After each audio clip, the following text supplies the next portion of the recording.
الحمد لله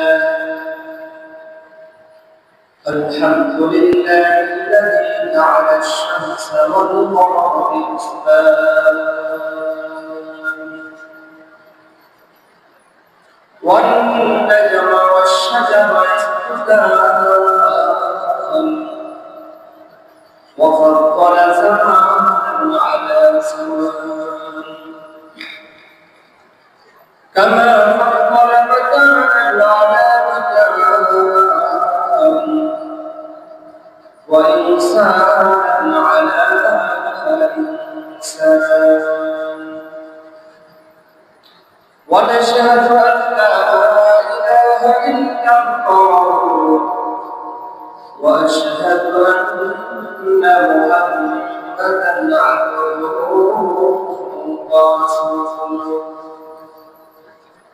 فأعوذ بالله من الشيطان الرجيم بسم الله الرحمن الرحيم لئن شكرتم لأزيدنكم ولئن كفرتم إن عذابي لشديد صدق الله مولانا العظيم وصدق رسوله النبي الكريم ونحن على ذلك من الشاهدين والشاكرين والحمد لله رب العالمين الحمد لله যে রব্বে জালিল যে রব্বুল আলামিন আমাদেরকে অত্যন্ত ভালোবেসে মহব্বত করে আল্লাহ তাআলা আমাদেরকে আল্লাহর ঘর মসজিদে এসে জুমার নামাজ আদায় করার তৌফিক দান করেছেন সে রব্বুল আলামিনের প্রতি আমরা শুকরিয়া আদায় করি আলহামদুলিল্লাহ আমাদের মতন হাজার হাজার মানুষ মেডিকেলে বিভিন্ন হসপিটাল ভর্তি হয়ে আছে হাজার হাজার মানুষ গাড়ির ভিতরে আছে হাজার হাজার মানুষ দোকানে আড্ডা মারতেছে বাজারে আছে আল্লাহ তাআলা সবাইকে আল্লাহর কোরআনের সাথে কবুল করেন নাই আল্লাহ তাআলা সবাইকে আল্লাহ তাআলার হুকুম আদায় করার জন্য কবুল করেন নাই আল্লাহ তাআলা তাদেরকে অত্যন্ত ভালোবাসে মহব্বত করেন তাদেরকে আল্লাহ তাআলা কবুল সংখ্যা করে দেন সুবহানাল্লাহ আমারও সে রব্বে জালিল রব্বুল আলামিন আমরা শুকরিয়া আদায় করি আলহামদুলিল্লাহ আল্লাহ তাআলা পবিত্র কোরআনে ঘোষণা দিয়েছেন লা ইন শাকারতুম লা আযীদান্নাকুম ওয়া লা ইন কাফারতুম ইন্না আযাবি লাশাদীদ আমার নিয়ামতের শুকরিয়া আদায় করে না আমি আল্লাহ তাআলা তার নিয়ামতকে কেড়ে নিব ছিনিয়ে নিব এমনকি কঠিন আযাবে গ্রেফতার করবে আল্লাহ তাআলা আমাদেরকে সুস্থ রেখেছেন সুস্থতা বড় নিয়ামত সুস্থতা বড় নিয়ামত অসুস্থতাও নিয়ামত তাহলে সুস্থ মালিকও আল্লাহ অসুস্থ মালিক আল্লাহ যে রাসূলুল্লাহ সাল্লাল্লাহু আলাইহি ওয়াসাল্লাম যার মাধ্যমে আমরা ইসলাম পেয়েছি যেই রাসূলের শাফায়াত ছাড়া কোনো নবী জান্নাতে যাইতে পারবে না যে রাসূল সাল্লাল্লাহু আলাইহি ওয়াসাল্লাম কিয়ামতের ময়দানে সকলকে ইয়া উম্মতি আমার উম্মতকে হাল তোমার উম্মতের কি অবস্থা যে নবী আলাইহিস সালাম কিয়ামতের ময়দানে কঠিন করতে নবী আলাইহিস সালাম তার যেই সমস্ত উম্মতেরা নবী আলাইহিস সালামের সুন্নতে জীবন যাপন করেছেন কোরআন এবং সুন্নাতের মধ্যে চলেছেন নবী আলাইহিস সালামের ওই সকল বান্দাকে উম্মতদেরকে আমি নবীর সুপারিশ করে জান্নাতে নিয়ে যাব বলে সুবহানাল্লাহ এই কোন নিয়ামতের শুকরিয়া আদায় করা কারণ দেখেন অনেক মানুষের জ্বর আসে না জ্বর ঠান্ডা কিন্তু সকলে লাগে একজন ব্যক্তি 1 টাকাতে না খেয়ে সুস্থ হয়ে যাচ্ছে আর একজন এন্টিবায়োটিক খাচ্ছে, তা সুস্থ হচ্ছে। আর একজন মেডিকেলে বসে বসে কি মেডিকেলে ডাক্তার সরাসরি চিকিৎসা করতেছে, হসপিটালে বিভিন্ন ক্লিনিকে ভর্তি করে আছে, জ্বর জ্বর অথচ একজন কি 1 টাকা পেপার একটা কি না মাথায় ধরে গেছে, সুস্থ হয়ে গেছে। তাহলে সুস্থ মালিক কে বলেন? আল্লাহ। সুস্থতা কি? কারণ কিয়ামতের ময়দানে আল্লাহ তাআলা যখন জান্নাত দিবেন, দেওয়ার সময় যারা দুনিয়াতে অসুস্থ হয়েছে, কি হয়েছে, হয়তো অ্যাক্সিডেন্টে পা উঠে গেছে অথবা পা উঠে গেছে, প্যারালাইসিসে পড়ে গেছে, কিন্তু নামাজ আদায় করতে পারছে না। কিন্তু তার আফসোস, ইয়া আল্লাহ আমার আফসোস, আল্লাহ এই যে প্যারালাইসিসে আমি নামাজ পড়তে পারছি না, এটা আমার আফসোস না। আমার কি আফসোস? আমার অসুস্থতার কারণে হাতে যেতে পারতেছে, এটা আফসোস নয়। কি আফসোস আমার? আমার আফসোস আল্লাহ আপনার পদবি আমি সেটা করতে পারলে এটা সবচেয়ে বড় আফসোস। যখন এই সমস্ত মাসুম অসুস্থ ব্যক্তির আমলনামা যখন ফেরেশতা লিখতে থাকে, আল্লাহ তাআলা বলে, হে ফেরেশতা তুমি আমলনামা লেখো না। ফেরেশতা বলে, আল্লাহ কেন লেখো না? বলতেছে ওই ব্যক্তি অসুস্থ হয়ে পড়েছে, কিন্তু আমার কোরআনের কাছে শুনতে পারে নাই, আমার কদম সেজদা করতে পারে নাই, আমি তো অসুস্থতা দিয়েছি। ওই বান্দা যেহেতু সে আফসোস করতেছে, আমাদের শুকরিয়া আদায় করতেছে, আল্লাহ আমি অসুস্থ হয়ে পড়েছি কিন্তু তোমার কদম সেজদা করতে পারি না, তারপরে আমাদের শুকরিয়া আদায় করলাম, আলহামদুলিল্লাহ আলহামদুলিল্লাহ। কিন্তু আমাদের সামনে একটা দল আসে, আমরা ভয়টা ভয় করলেন কি না, ভাই কি ভালো লাগে, কি করতে হবে? নিয়ামতের শুকরিয়া আদায় করতে, আলহামদুলিল্লাহ আলহামদুলিল্লাহ, আল্লাহ তাআলা যতটুকু সুস্থ করে দিয়েছেন এরপর কি শুকরিয়া আদায়।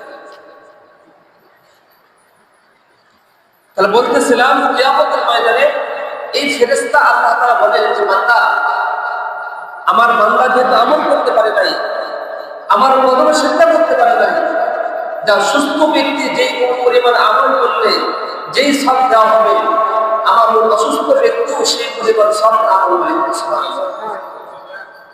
তাহলে অসুস্থ কি নিয়ামত, অসুস্থতা কি নিয়ামত। অল্পদিন হয়নি অশান্তি, ভালো মন্দ উপর বিশ্বাস রাখা একটা ঈমানের শাখা। এরকম আমি বিশ্বাস না রাখি, আমার ঈমান থাকবে না। অল্পদিন হয়নি অশান্তি ইল্লাল্লাহ তাআলা, যে ভালো মন্দ সবকিছু তৌফিক কারণে আল্লাহ তাআলাই দিয়েছেন। কারণ এই পৃথিবী সৃষ্টি করার 50 বছর আগে, 50,000 বছর আগে আল্লাহ তাআলা সমস্ত মানুষের তকদীর আল্লাহ তাআলা রেখেছেন। সুবহানাল্লাহ। এই বান্দা কতদিন কোথায় থাকবে, সে কোন রাস্তায় অ্যাক্সিডেন্ট হয়ে ট্রাকে কাটা যাবে, সে প্যারালাইসিসে কত বছর পর করে যাবে, এটা আল্লাহ তাআলা তকদীরে ভাগ্য রেখে কি আল্লাহ রেখেছেন। কত বছর আগে? 50,000 বছর আগে। এবং যখন আল্লাহ তাআলা বান্দাদেরকে জান্নাত দেবেন, দেওয়ার পরে এই সময় দেখবে যে অসুস্থ যারা ছিল এদের জান্নাতের নিয়ামতটা বেশি, সুবহানাল্লাহ, নিয়ামত অনেক বেশি। এবার কি সুস্থ ব্যক্তি আল্লাহকে বলবেন, রব্বুল আলামিন আমাদের, আমরা তো দুনিয়াতে সুস্থ ছিলাম, বেশি আল্লাহ গোলামি সত্য করেছি, পাঁচ ওয়াক্ত নামাজ মসজিদ জামাতের সাথে আদায় করেছি, কিন্তু আমাদের জান্নাতের নিয়ামত এত কম কেন? এই ব্যক্তি তো প্যারালাইসিসে মধ্যে পড়েছিল, এর জান্নাত এত সাজানো কেন? এই জান্নাত এত সাজানো কেন? এত নিয়ামত বেশি কেন? কারণ সে প্যারালাইসিস হয়ে যে ঘরের মধ্যে পড়ে আছে, সবসময় কি করতেছে, আল্লাহ আমি অসুস্থ, আফসোস করতেছে, আল্লাহ কর্মস্থলে যাইতে পারি নাই, কি করতেছে, আফসোস করতেছে, আল্লাহ তোমার কদমে সেজদা করতে পারি না, আল্লাহ এরকম ঈদগাহে নামাজ আদায় করতে পারি না, আল্লাহ মসজিদে যাইতে পারি না, কারণ কি আফসোস করতেছে। এই আফসোসের কারণে আল্লাহ তাআলা কি করবেন, সুস্থর চাইতে অসুস্থ ব্যক্তিকে জান্নাতের নিয়ামত বেশি দিবেন, নিয়ামত বেশি দিবেন।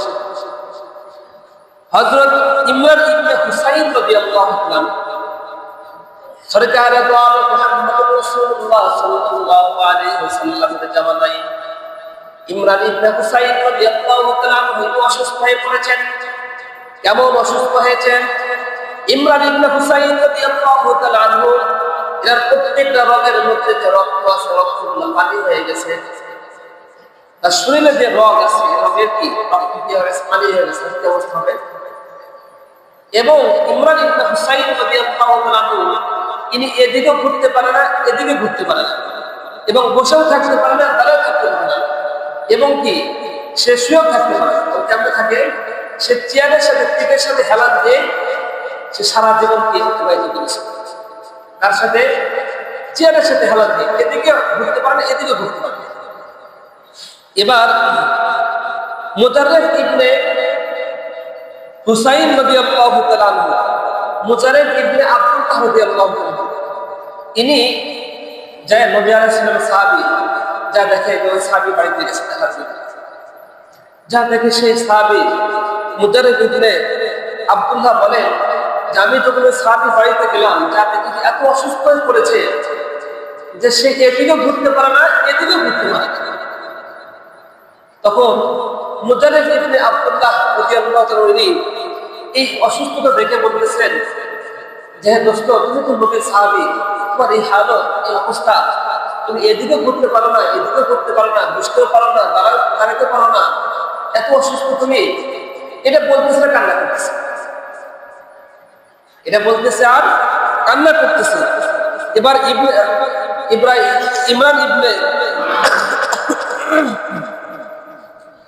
ইমরান ইবনে হুসাইন রাদিয়াল্লাহু আনহু বলতেছেন, অসুস্থ ব্যক্তি এই সাহাবী বলতেছেন যে দোস্ত, তুমি কেন কান্না করতেছো?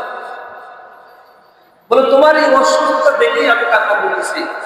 বললাম তুমি কান্না করো না, কারণ এই অসুস্থ দিয়েছো আল্লাহ তাআলা তোমাকে দিয়েছে, আমি সে আল্লাহ তাআলার উপর আমি রাজি এবং খুশি হচ্ছি। কারণ আল্লাহ তাআলা আমাকে অসুস্থতা দিয়ে যদি আল্লাহ খুশি হয়ে যান, আমিও খুশি হচ্ছি। সুবহানাল্লাহ, শুনতে আমি আলহামদুলিল্লাহ, আলহামদুলিল্লাহ, আল্লাহ তাআলা আমাকে এত অসুস্থ দিয়েছেন, এদিকে করতে পারে না, এদিকে করতে পারে নাই, আল্লাহ তাআলা তো দিয়েছেন, আমি আল্লাহর প্রতি রাজি হয়ে খুশি হয়ে গেছি, আমি আল্লাহকে শুকরিয়া আদায় করি, আলহামদুলিল্লাহ। তো বলতেছি তুমি কেন কান্না করতেছো? কান্না করো না। এই কেন? বলো এই যে আমি কান্না কেন করো না, আমি যে কথাটা বলবো এটা কাউকে বলা যাবে, আমি মরার পর বলবো। কি কথা? এবার বলতেছি ইমরান ইবনে হুসাইন রাদিয়াল্লাহু আনহু বলেন যে আমি যেদিন থেকে অসুস্থ হয়ে পড়েছি, এদিকে ঘুরতে পারবে, এদিকে করতে পারি না, তখন যখন রাত গভীর হয়ে যায়, যখন দুনিয়ার সমস্ত সরলে জানালা বন্ধ হয়ে যায়, ওই সময় আল্লাহ তাআলা আসমান থেকে ফেরেশতা আমার কাছে এসে বলেন, এই ফেরেশতারা এসে আমার এই হাতটি টিপে দেয়, পা টিপে দেয়, এই পা টিপে দেয়, এই হাত টিপে দেয়, পেট টিপে দেয়, এরকম তেল মালিশ করে দেয়, মাথা টিপে দেয়। কিসের কারণে? যে আমি আল্লাহ তাআলা আমাকে অসুস্থ রেখেছে, এরপর কি রাজি এবং খুশি হওয়ার কারণে আল্লাহ তাআলা আমাকে অসুস্থ করেছেন, এটা আমি সন্তুষ্ট যেটা আল্লাহ তাআলা দিয়েছেন। কি বলেন? এই রাজি এবং খুশি হওয়ার কারণে আল্লাহ তাআলা কি করেছেন, আসমান থেকে ফেরেশতা এসে তার জন্য সুবহানাল্লাহ। এমনকি ফেরেশতা যখন আসে তখন এরকম ইমরান ইবনে হুসাইন রাদিয়াল্লাহু আনহু সালাম দেয়, এবং যাওয়ার সময় এরকম মুসাফিররা বলতেছেন আগামীকাল দেখা হবে, আগামীকাল দেখা হবে। সুবহানাল্লাহ। তাহলে সুস্থতার মালিক আল্লাহ, অসুস্থতার মালিক আল্লাহ তাআলা। যেমন সাদ ইবনে আবি ওয়াক্কাস রাদিয়াল্লাহু তাআলা, এই সাদ ইবনে আবি ওয়াক্কাস রাদিয়াল্লাহু তাআলা নবীর সাহাবী, ইনি একজন আল্লাহ ওয়ালা সাহাবী ছিলেন। সাদ ইবনে আবি ওয়াক্কাস রাদিয়াল্লাহু তাআলা একদিন মদিনা থেকে সফর করে মক্কায় চলে আসলেন। আসার পর যখন মানুষরা বলে শুনতে পারল সাদ ইবনে আবি ওয়াক্কাস রাদিয়াল্লাহু তাআলা মক্কায় চলে এসেছেন, নবীর সাহাবী, আশেপাশে লোকজনের সাথে বলতেছেন হুজুর আমার জন্য দোয়া করেন, আমার বাবা অসুস্থ। সাদ ইবনে আবি ওয়াক্কাস রাদিয়াল্লাহু তাআলা দোয়া করেন, রব্বুল আলামিন তোমার বান্দার বাবা অসুস্থ, সুস্থ করে দাও। দোয়া করার সাথে সাথে সুস্থ হয়ে গেছে। সুবহানাল্লাহ। আর একজন এসে বলতে সাদ ইবনে আবি ওয়াক্কাসকে বলতেছেন হুজুর আমার মা অসুস্থ, আমার মার জন্য দোয়া করেন। সাদ ইবনে আবি ওয়াক্কাস রাদিয়াল্লাহু তাআলা তাকে বলতেছেন রব্বুল আলামিন তোমার বান্দার মা অসুস্থ, তাকে সুস্থ করে দাও। এরকম মক্কার আশেপাশে সবাই এসে কি এই সাদ ইবনে আবি ওয়াক্কাসকে বলতেছেন যে এরকম আমার মা অসুস্থ, কেউ বলতেছে ভাই অসুস্থ, কেউ বলতেছে সন্তান অসুস্থ, কেউ বলতেছে মেয়ে অসুস্থ। সাদ ইবনে আবি ওয়াক্কাস রাদিয়াল্লাহু তাআলা দোয়া করেন, দোয়া করে সাথে সাথে সে সুস্থ হয়ে যায়। কিন্তু সাদ ইবনে আবি ওয়াক্কাস রাদিয়াল্লাহু তাআলা একজন বুড়া সাহাবী ছিলেন, বুড়া একজন সাহাবী ছিলেন, তার চোখের দৃষ্টি সে তেজ পড়ে গেছে, ভালো করে চোখে দেখে না, আফসা আফসা চোখে দেখে, সামান্য চোখে দেখে। এবার একজন এসে বলতেছে, মুক্তার একজন বলতেছে, হুজুর সাদ ইবনে আবি ওয়াক্কাসকে বলতেছেন যে আপনি যার জন্য দোয়া করেন সে সুস্থ হয়ে যায়। একজন মার জন্য দোয়া চেয়েছে, তার মা সুস্থ হয়ে গেছে। একজন বাবার জন্য দোয়া করেছে, বাবা সুস্থ হয়ে গেছে। একজন বোনের জন্য দোয়া করেছে, বোন সুস্থ হয়ে গেছে। একজন ছেলের জন্য দোয়া করেছে, ছেলে সুস্থ হয়ে গেছে। একজন মেয়ের জন্য দোয়া করেছে, মেয়ে সুস্থ হয়ে গেছে। আল্লাহ তাআলা তো আপনার চোখের দৃষ্টি পড়ে গেছে, এটা দোয়া করতে পারেন না? কি বলতেছে? এতগুলো মানুষের দোয়া করলে আল্লাহ দোয়া কবুল করেন, অথচ আপনার চোখে তো কম দেখেন, একজন্য দোয়া করেন না? এবার সাদ ইবনে আবি ওয়াক্কাস রাদিয়াল্লাহু বলেন যে আল্লাহ তাআলা আমাদের চোখের দৃষ্টি কমে দিয়েছে, সে আল্লাহর উপর রাজি এবং খুশি হয়েছে। আল্লাহ তাআলা সন্তুষ্ট, আমি সাদ ইবনে আবি ওয়াক্কাস সন্তুষ্ট। সুবহানাল্লাহ। তাহলে কি হয়েছে? আল্লাহ সন্তুষ্ট হওয়ার কারণে দেখি মুস্তাবা দাওয়াত অর্থাৎ কি দোয়া করার সাথে সাথে আল্লাহ তাআলা দোয়া কবুল করেন। সুবহানাল্লাহ। তাহলে যখন আমরা অসুস্থ হব, এটা কার নিয়ামত? আল্লাহর নিয়ামত। তারপরে কি নিয়ামত শুনলে আগে করতে হবে যে আল্লাহ সুস্থ চেয়েছেন, কি শেফার মালিক তো আপনি, সুস্থর মালিক তো আপনি। এরকম কাজী সুরিয়া রাহমাতুল্লাহ আলাইহি একজন বলতেছিলেন, আল্লাহ ওয়ালা বলতেছিলেন, ইনি এরকম রাস্তার পাড়ে হেঁটে যাচ্ছেন, যাওয়ার পথে একজন ব্যক্তি এসে বলতেছেন, এক বন্ধু আর এক বন্ধুকে বলতেছেন, এক বন্ধু আর এক বন্ধুকে বলতেছেন যে দোস্ত, আমার স্ত্রী অসুস্থ, আমি অসুস্থ, আমার পরিবারের সবাই অসুস্থ। কি বিভিন্ন সমস্যার কথা বলতেছেন, বিভিন্ন সমস্যার কথা বলতেছেন। এবার কাজী সুরিয়া রাহমাতুল্লাহ আলাইহি তিনি বলতেছেন, এই বাবা এদিকে আসো, তোমার দোস্তের কাছে তুমি কি বললাম?